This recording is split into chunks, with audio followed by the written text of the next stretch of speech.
Team USA dispatched of Brazil 122-87. Devin Booker at 18 to lead Team USA. Next up, another game against Serbia on Thursday. Tatum not looking past Joker and his squad. Everybody expects us to win. You don't take things for granted, right? Canada lost earlier. It's a different game. It's not like the playoffs where it's a series and I could not show up for a game. No, just kidding. We've got one game and a lot of stuff can happen in one game, especially over here. Here's one thing Serbia can hang their hats on. When Joker plays the last game, they played Team USA to an 81-81 tie, and then he sat on the bench and was outscored 29-3. So, does Serbia have USA on upset alert? No, absolutely not. I do think it's noteworthy that the United States, at various times in this tournament, it's like, oh my God, they could be vulnerable. And then in the exhibition games, they did just after building big leads, letting it close, won. You didn't take a team totally seriously, won.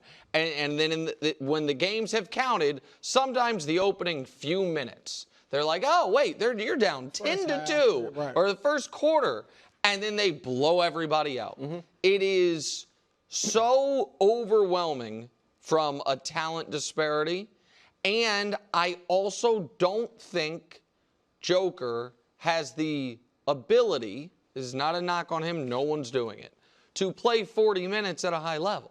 And you can be like, well, he plays 40 minutes in the NBA.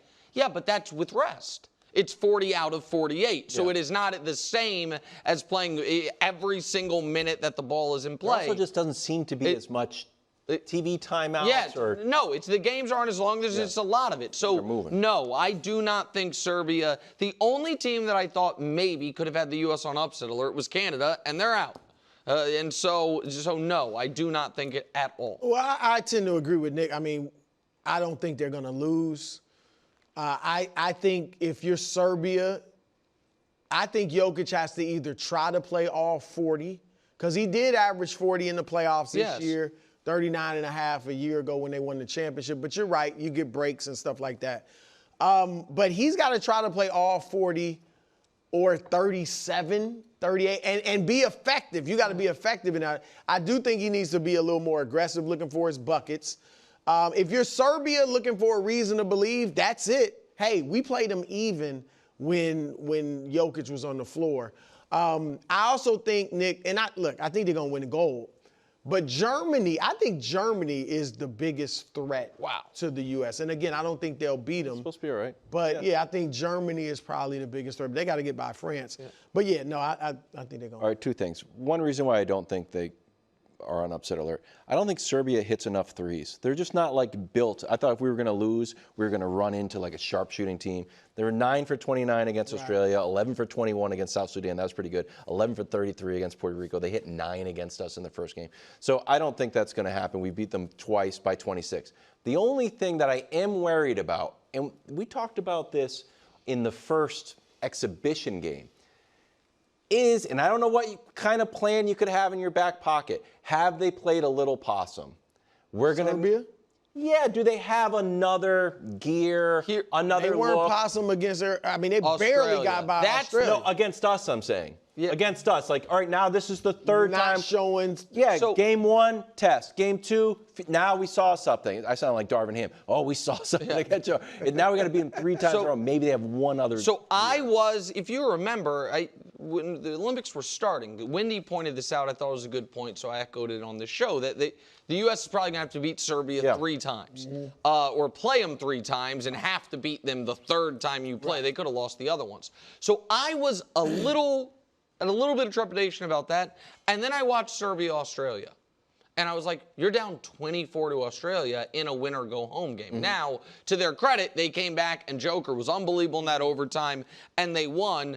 But that was confirmation to me, no, they're just not that good. They're not that good. That's the thing. Joker is unbelievable. And Bogdanovic is good, but after that. And by the way, we were talking yesterday, this probably could have been a whole topic, about can you win Olympics MVP and not win the gold?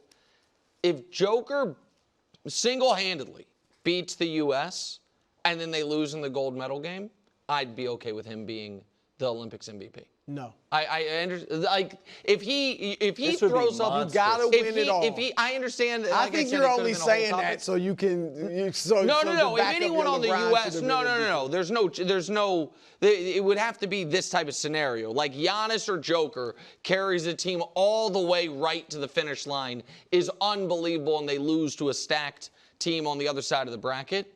But there's no one on the U.S. It's not like LeBron can win Olympics MVP if the U.S. doesn't win the gold. No, I'm saying just to support your arguments that he should have. This would be an all-time. If he beat Team USA tomorrow, this would be an all-time legacy moment. Correct. Well, I was going to say, this is one of the see, I think it's hard for U.S. players to have legacy moments in the Olympics because our team is so stacked. We're overwhelming favorites. Yeah. This would be a legacy moment for Jokic. Like, that would count in your NBA legacy. And it's what Luka had the opportunity for last year. Last Olympics. He had the chance. They lost by 1 in the semifinals, or else he would have gotten Slovenia to the gold medal game. It's probably Vince, right?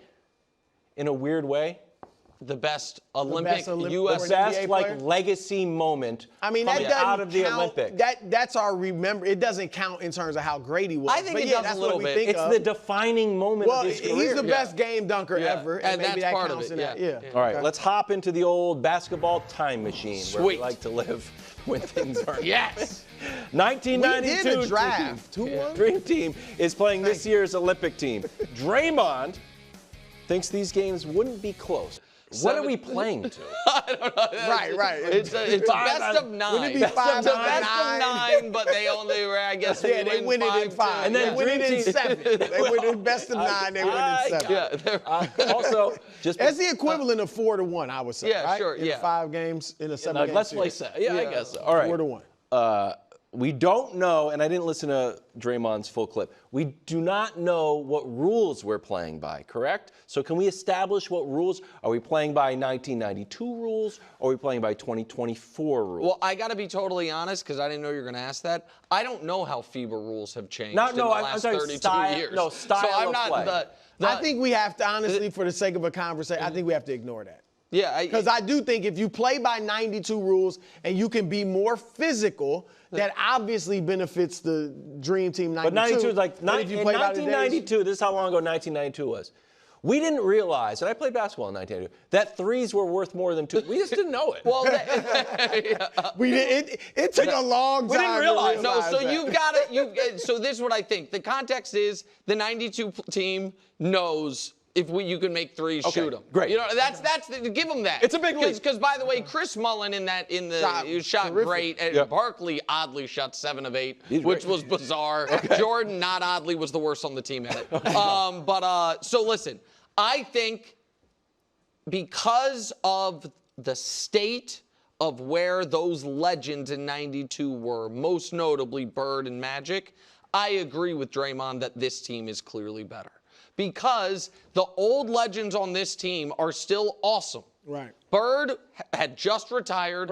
Magic he never played another NBA game. Never played another NBA game. Magic was a year removed from retirement and then did come back briefly 3 years later. Didn't lose a step. Yeah, that's fair, but he was still. Well, yeah, you don't know because he wasn't facing NBA competition. Exactly, and so when you look at it, I just think that. Because LeBron, Durant, and Steph are still 3 of the 10 best players in the league, and you have the other guys, I like this team more. It's a totally different discussion than you get all of these 24 great players in their prime on NBA 2K, what it would be. That's a different story. I'm guessing you still would go with 20. If you could get them all in their prime. I don't know. I don't know that I would. Okay. I think if you have them if you get Magic, Bird, Michael, Barkley, and Robinson in their prime, that's a totally different story. I know we think that he was just removed. But no, he wasn't. It's not that his age. It's that he hadn't played an NBA game in over a year. So he played the All-Star game, which was he just wasn't that sharp. And he was amazing. He won MVP, right? He's hitting threes. So, I mean, I don't know where you stand, Brew, but I do think this is the best team we've ever put on the court. Is the 2024 Well, I will say this. It's from what we've seen so far, because a lot of people would say, well, why don't you guys throw the 08 Redeem team in? Kobe's in his prime, LeBron's in his prime, Wade, so on and so forth, all in their prime. CP3. But what they beat Spain by? It came down to the end. Right, It was close with a few minutes left. So I don't think Kobe they're had to bail in them this. I think it is one of these two. Now look, 96 was awesome with Shaq, and that was a great team. But I think it's these two. I hear you on Magic. Now we don't know if Magic lost a step. Bird clearly, they both played like the 6 most minutes on the team. Yeah. So they did play a fair amount of time on this team. But Bird clearly was at the end. In the gold medal literally. game, Bird had 0 points. Yeah, I mean, he was clear. But Magic, you are right. And we're not sure. I can't say he didn't lose a step, but you just don't know. But he also, even in his last year in the NBA, wasn't peak Magic anymore. Even in 91. I think he still was. They just didn't have the same supporting cast. Okay. Because he got those teams to the finals without Kareem. He dragged them. Argument. Who's peak right now? LeBron's not peak. Steph's not peak. KD looks, So, honestly, Steph and KD aren't lighting the tournament. Honestly, on fire. the only guys who should be in their actual peak are Booker and Tatum. Those are the only guys age-wise that in this team should be. Embiid should be theoretically. Bam, I guess. But I just think those guys are not as far. LeBron is closer to their peak. Here's what I'm going to say, though. I think the 92 team has some major advantages. I think, one, back in 1992, I think NBA players and American players in general play better team basketball, better 5-man basketball, whereas now you grow up playing 1- or 2-man basketball. And so the 2024 team is not as comfortable without the ball in their hands, without their setting screens, and backdoor cuts, because they never have to do that. Embiid is a prime example of a guy that's kind of lost without the offense being based around him. And a lot of these guys are. In 92, every one of those guys could play without the ball in their hands, because that's how you grew up playing. Jordan had no problem setting a screen for somebody, backdoor cuts, things like that. Ball was moving more. So I think that's an advantage. Number 2, Magic Johnson, in probably a diminished state, but still, Magic Johnson to me is clearly the best player ever at bringing a team together, at chemistry, at getting the ball to the right people at the right time. I think Magic, that's an advantage. Now, LeBron is giving signs doing that looking right a lot like Magic. But I'm not going to put him on Magic's level. I'm not saying I'm just saying I'm not going to put him on Magic's level. What are you upset about, Wilds? He's playing great. No, LeBron's Magic Johnson. No. I'm saying he's showing you a little bit of that, but he's not Magic. So that's another advantage. Nick, third. You think 39 LeBron is playing like Magic Johnson? I think a little bit. A little bit is right. I'll give you a little bit. Yeah, I think he's showing signs. A little bit, yes, and a lot bit, no. I mean, he's running right now he's probably the MVP of the tournament because he is the glue. He's bringing everybody together. He's throwing great passes. He looks good. But he's not, I'm not going to say he's Magic in that regard. Okay, so Magic got to Magic. I think also Nick's size. Why did this team put Embiid on the team? Because we're worried about getting out rebounded. Some of these teams are big. They play strong. Ewing, Robinson, Malone, Karl Malone, and Barkley. That's some size and interior play. And then the last thing, the three-point line is shorter for FIBA. By that. Right? So that's why Chris Mullin shot 53, 55% from the line. Jordan's best year shooting from 3, though, was the year it was a short line. So, but I'm just saying, that doesn't mean he's going to be bad in this fictional game. So my point is, I think they shoot the 3. Somebody got to be old school. Give me 92. I think Wilds was Give me the dream team. Obviously. So we did a whole segment without talking about Michael Jordan. The 1992 team had 2 of your top 5 guys ever. Yeah, I thought that was good. Thanks for watching. Subscribe here to get more from the show and to check out clips from other shows on FS1.